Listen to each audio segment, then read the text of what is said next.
अस्सलामुअलैकुम। मैं हूँ आसफ़ा। वेलकम है आपका माय फूड फैक्ट पर। कैसे हैं जी आप सब? अल्लाह पाक से दुआ है कि आपको अपने प्यारों के साथ खुश और आबाद रखे और आप पर अपनी रहमत का साया बनाए रखे। आमीन। आज मैं आपके साथ बेकरी जैसी क्रीम चाट की रेसिपी शेयर कर रही हूँ। क्रीम भी घर पर ही बनाएँगे और कैसे बनती है ये बहुत ही लो बजट क्रीम जो बेकरी वाले बनाकर तो इसको क्रीम चाट में यूज़ करते हैं। तो बिस्मिल्लाहिर्रहमानिर्रहीम स्टार्ट करते हैं। यहाँ पर 1 कप दूध ले लिया है और इसमें मैं 3 टेबलस्पून जो है ना ड्राई मिल्क डाल लूँगी। कोई भी आप पैकेट वाला ले सकते हैं। तो ये 3 टेबलस्पून मैंने दूध डाल लिया है और 1.5 टेबलस्पून मैंने इसमें कॉर्नफ्लोर ऐड किया है। तो बहुत ही अच्छी सी ये क्रीम बनती है और हाफ़ टी स्पून के करीब जितना मैंने नमक डाल दिया है और थोड़ी-सी इसमें चीनी 1 टीस्पून के जितनी डाल दी है।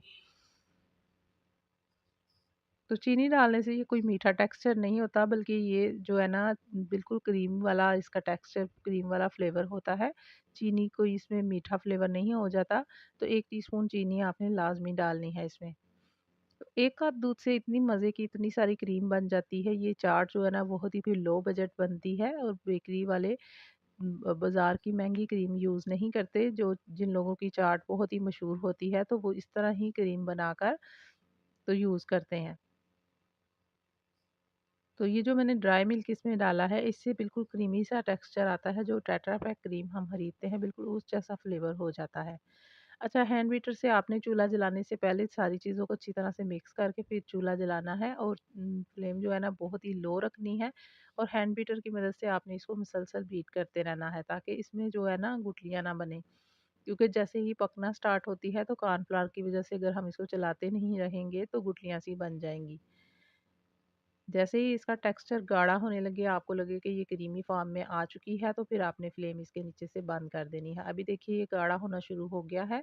2 से 3 मिनट में ये गाढ़ा हो जाएगा तो फिर मैं इसको फ्लेम को बंद कर दूंगी। ये देखिए काफ़ी जो है ना थिक हो गया है। इसकी कंसिस्टेंसी जो है ना बिल्कुल क्रीम वाली होनी चाहिए और ये ठंडा होने के बाद भी बिल्कुल मज़ीद जो है ना इसका टेक्सचर जो है ना थिक होता है। तो बहुत ज़्यादा आपने गाढ़ा भी नहीं कर देना पकाने के दौरान। अब मैं चूल्हा इसके नीचे से बंद कर दूँगी क्योंकि इसकी कंसिस्टेंसी जो है ना काफ़ी हद तक जो है ना वो क्रीम वाली हो गई है। ये देखिए मैंने इसको रूम टेम्परेचर पे रख के ठंडा कर लिया है। आपने फ्रिज में रख के ठंडा नहीं करना, रूम टेम्परेचर पे रख के इसको ठंडा किया और इसका टेक्सचर बिल्कुल क्रीम वाला हो गया है। और जब ठंडा होता है ना ये मज़ीद गाढ़ी हो जाती है और इसको फिर हैंड बीटर से मैंने मिक्स कर लिया है।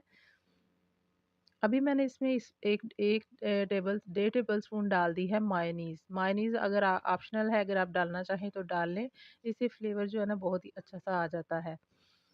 अच्छा, आप इसमें घर वाली जो क्रीम होती है वो भी आप इसको बीट करके थोड़ी-सी डाल सकते हैं इसी हैंड बीटर से। यहाँ पर अब मैंने इसको साइड पे कर दिया है और फ्रूट्स ले लिए हैं। फ्रूट्स आप सीज़निंग जो भी हों वो ले सकते हैं। आजकल काफ़ी सारे फ्रूट्स आए हुए हैं।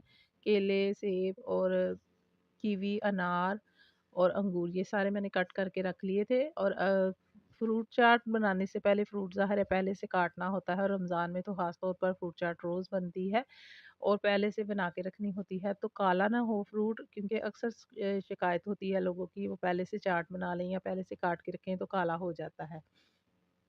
तो आपने क्या करना है, जैसे ही फ्रूट काटना है उसके ऊपर थोड़ा-सा नमक छिड़क दें और नींबू का थोड़ा-सा रस डाल के अच्छी तरह से मिक्स कर लें।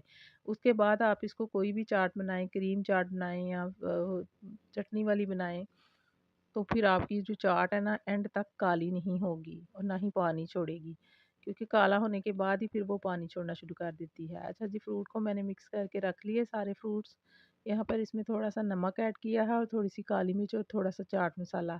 अच्छा, काली मिर्च और चाट मसाला डालना ऑप्शनल है, आप डालना चाहें तो डालें, नहीं तो ये क्रीम चाट वैसे भी बहुत ही मज़े की लगती है। अच्छी तरह से मिक्स कर लिया, अब इसको फ्रूट में डाल लेंगे। आप देख रहे हैं क्रीम बिल्कुल जो बाज़ार वाली टेट्रा पैक क्रीम होती है बिल्कुल उसकी तरह रेडी हुई है और आप जितनी चाहें मर्ज़ी क्रीम बना लें क्योंकि क्रीम तो टेट्रा पैक क्रीम जो होती है वो पैक अब महँगे से महँगा होता जा रहा है और उसमें बहुत ही थोड़ी-सी क्रीम होती है।